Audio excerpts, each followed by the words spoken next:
আসসালামু আলাইকুম প্রিয় ভিউয়ার্স, আশা করি সবাই ভালো আছেন। এই সিজনের গার্ডেনিং নিয়ে একটা নতুন ভিডিও করতেছি। আমার গার্ডেনে বীজগুলো থেকে চারা উঠেছে এবং চারাগুলো কিভাবে আছে, এই যে এটা আমার পিছনে দেখতে পাচ্ছেন, এটা আমার গ্রিন হাউসের চারাগুলো মাশাআল্লাহ আলহামদুলিল্লাহ চারাগুলো সুস্থ আছে এবং এগুলো আস্তে আস্তে আমি বেডে ট্রান্সফার করছি। আশা করছি আগামী এক সপ্তাহের মধ্যে এগুলো সবগুলো বেডে ট্রান্সফার হয়ে যাবে। গার্ডেনের বর্তমান কি অবস্থা সেটা শেয়ার করার জন্য এই ভিডিওটা, সেটা আপনাদেরকে আজকে এই ভিডিওতে আমি দেখাবো। এটা হলো আমার গ্রিন হাউস, একটা ছোট গ্রিন হাউস। এখানে বিভিন্ন জাতের চারা আছে আমার, আপনার বিভিন্ন মরিচের চারা, বেগুনের চারা, টমেটোর চারা, এই যে ছোট ছোট প্যানে করে আলাদা আলাদা করে করা আছে। দেখুন, এটা এক ধরনের চিলি, বড় হাইব্রিড বাংলাদেশের লম্বা চিলি হয়। তারপরে এটা হলো আমার যে গতবার আমি করেছিলাম যে কায়ান পেপার, হট কায়ান, দেখতে পাচ্ছেন কায়ান পেপারের বীজ করেছি। তাবাস্কো চিলি আছে এখানে, আরেক ধরনের সেন্টার চিলি আছে। এটা হলো আমার রেড চিলি টমেটো। এটা হলো আমার বেগুন, সবুজ বেগুন, দেশি সবুজ বেগুন। এখানে কিছু বেগুনের চারা আলাদা করেছি, কেউ যদি চায় সেখানে ভাই বোনদেরকে দেওয়ার জন্য। এই যে মূল বেগুনের বীজটা লাগিয়েছি এখানে, যে একটা ট্রেতেই আমি বীজ লাগাই। এখানে কিছু আপনার থাই চিলি, এগুলো থাই চিলির চারা। এটা হলো বেগুনের চারা, আমি কিছু উঠিয়েছি এখানে ট্রান্সফার করেছি পটে, এখান থেকে মানে অন্যদেরকে দেওয়া যাবে। এখানে আমার কিছু বিফ স্টেক টমেটোর চারা, এখানে পুঁই শাকের চারা, এই যে লাউয়ের চারা। এখানে থাই চিলি, এখানে আরো প্রায় 56টা থাই চিলির চারা ইন্ডিভিজুয়াল একটা একটা করে, সরাসরি একটা একটা করে উঠিয়ে লাগিয়ে ফেলা যাবে। যদি আপনারা এই যে এরকম ইন্ডিভিজুয়াল করেন আর কি, তাহলে এটা ইজি, মানে মাটি সহ উঠে যদি আপনি বেডে দিয়ে দেন তাহলে চারাটা মানে ঝামেলা হয় না আর কি। কিন্তু আপনি যদি একসাথে করেন তাহলে একটা ঝামেলা আছে। একসাথে করলে এখান থেকে আপনি টেনে টেনে চারাগুলো উঠাইতে হবে। তো শিকড় ছাড়া আসলে শিকড়ের সাথে আর মাটি উঠবে না তখন। তো ওই ক্ষেত্রে চারাটাকে 2 দিন আপনি টেক কেয়ার করতে হবে, 2-3 দিন, যাতে বেশি রোদ থেকে ওদেরকে রক্ষা করতে হবে। কিছু দিয়ে ছায়ার ব্যবস্থা করতে হবে, পানি দিতে হবে, তাহলেও টিকবে। কিন্তু এটা একদম খুব একটা সমস্যা হবে না, সরাসরি জাস্ট টেনে উঠিয়ে এই যে মাটিটা সহ টেনে উঠিয়ে দিয়ে দিলে ওইটা হয়ে যায় আর কি। এখানে আমার যে চিচিঙ্গার চারা আছে, এখানে ধুন্দুল বা তরইয়ের চারা, এদিকে চাল কুমড়ার চারা। যদিও কিছু চারা আমার নষ্ট হয়ে গেছে, এই যে চারাগুলো অনেক আগে উঠেছে, মিষ্টি কুমড়ার চারা, কিন্তু যেহেতু ঠান্ডা যেতে একটু দেরি হয়েছে, যার কারণে চারাগুলো ওইখানে ছোট পটের মধ্যে বেশি দিন থাকে না, আসলে নষ্ট হয়ে গেছে কিছু। এখানে কিছু ঢেঁড়সের চারা উঠছিল, সেগুলো মরে গেছে, একটা রয়ে গেছে। ঢেঁড়সের চারাগুলো লম্বা হয়ে নষ্ট হয়ে গেছে। এই হলো আমার অ্যাকচুয়ালি গ্রিন হাউস। এই যে দেখতে পাচ্ছেন গ্রিন হাউসটা, শাকসবজির যে বেড আর কি, যেটা এখানে দেখেন আমার পাট শাকের বীজ ফেলেছিলাম, সেটা উঠেছে আলহামদুলিল্লাহ। তার পাশে মূলা, এটা হলো মূলার বীজ ফেলেছি। এই মূলার বীজটা আমি নর্মালি হোম ডিপোর থেকে নিয়ে আসি, হোম ডিপোর যে বীজ সেটাই এটা, এবং এগুলো 30 ডেজের মধ্যে হয়ে যাবে, আপনার হারভেস্টিং করতে পারবেন। এরপরে আমার লাল শাক, এটা দেশি লাল শাক। এই শাকটার পাতাটা উপরে সবুজ থাকবে, নিচের অংশ লাল থাকবে, টকটকে লাল দেখতে পাচ্ছেন নিচের অংশটা। আর এটা রান্না করলেও মানে ঝোলটাও খুব একদম লাল টকটকে হয়ে যাবে, দেশি লাল শাক। এখানে এই পাশে কিছু আমি সরিষা করেছি, রাই আর কি, যেটা আমরা রান্না করেও খেতে পারি, ভর্তা বানিয়েও খাই এদিকে। তো এই রাই শাকটা আর যে মূলাটা, এটা 30 দিনের মধ্যে জার্মিনেশন হারভেস্টিং করা যায়, যার কারণে খুব একটা সমস্যা না। আমি 2-3 বার লাগাই সিজনে, এটা উঠিয়ে ফেলে আবার লাগাবো।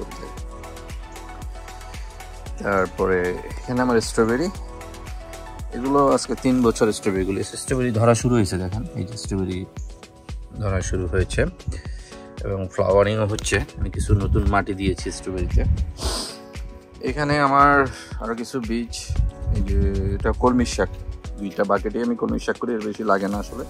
এখানে 4টা-5টা করে আমি বীজ লাগিয়েছি, একটা বাঞ্চ করে করে, যাতে কাটতে সুবিধা হয়। তার পাশে আমার ধনিয়া এখনো উঠে নাই, ধনিয়া জার্মিনেশন হইতে একটু সময় লাগে।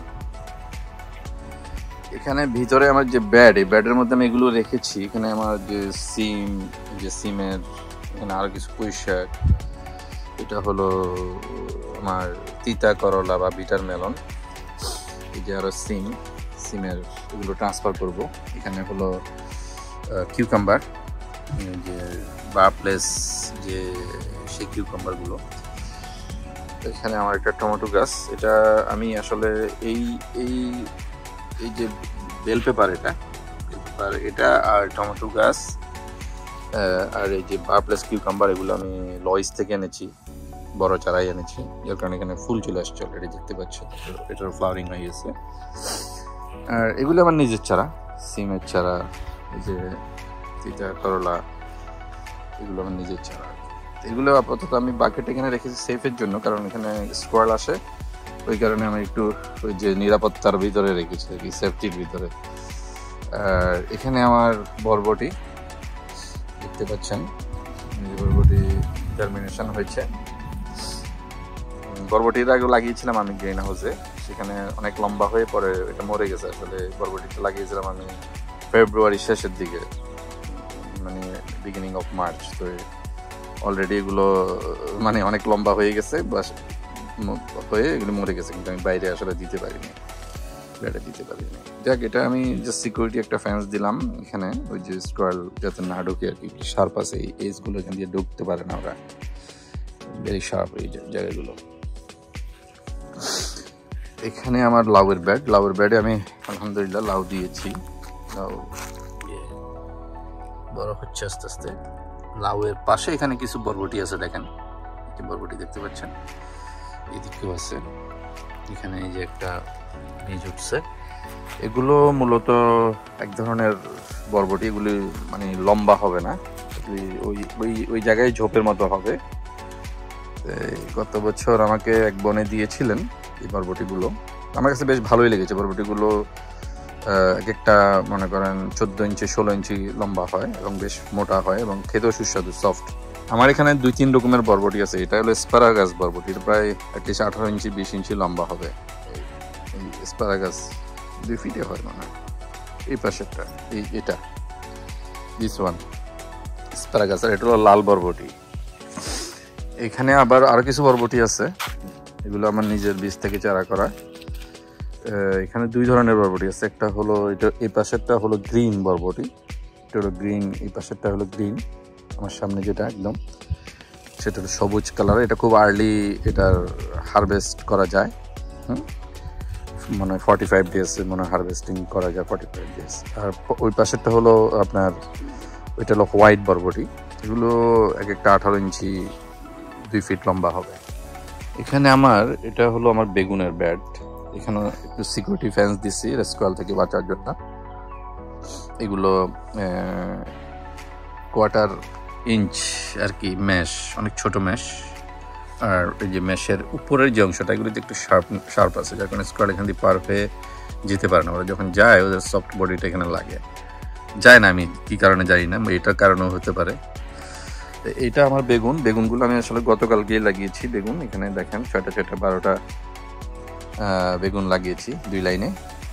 আর এই পাশে একটা লাইন আমি রেখেছি, এটা হলো ঢেঁড়সের জন্য। অ্যাকচুয়ালি ঢেঁড়সের বীজ বুনেছি, কিন্তু এখন সবগুলো উঠে নাই। গতবার ওইখানে 5টা ঢেঁড়স গাছ লাগিয়েছিলাম, আমি বছরও লাগিয়েছি। এই যে এখানে উঠছে, একটাতে উঠছে, এটাতে উঠে নাই, এটাতে উঠে নাই, এটাতে উঠে নাই, এটা উঠে নাই, উঠবে হয়তো 2-1 দিনের মধ্যে। এখানে আমার এই পাশে আমি 3টা কিউকাম্বার লাগাই আর কি, এবারও লাগিয়েছি আলহামদুলিল্লাহ, চারা উঠেছে, বীজ থেকে চারা উঠেছে। এখানে কিউকাম্বারগুলো এখানে এই যে এই পাশে উঠে যাবে, যেখানে আপনার ওয়্যার নেট লাগানো আছে, এই দিকে উঠে যাবে। আর ভিতরে তো বেগুন গাছ থাকবে 2টা লাইন 12টা, আর এই পাশে 6টা থাকবে ঢেঁড়স গাছ। এরপরে আমার ওই যে বিটার মেলনটা এখানে চলে আসবে। বিটার মেলন এটা আসলে আমি এখনো রেডি করতে পারিনি।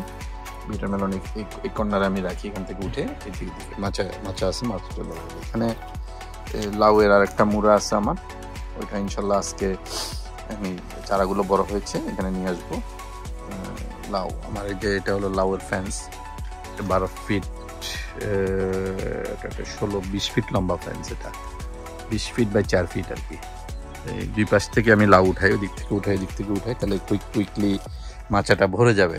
ফুলের চারা করছি আমি, যে জিনিয়ার চারা, গাঁদা ফুলের চারা, কিছু কিছু উঠেছে, কিছু উঠে নেই এখনো। আর এই বেডটাও আমার রেডি করতে হবে আজকে। আমার কাঁচামরিচের গাছগুলো বড় হয়ে গেছে, এটা কাঁচামরিচের আমার মেইন বেড, যে আমি স্কিন দিয়ে, যে উইড প্রোটেক্টর স্কিন দিয়ে ঢেকে দিয়েছিলাম আর কি। এটার নিচে একটা লেয়ার আছে,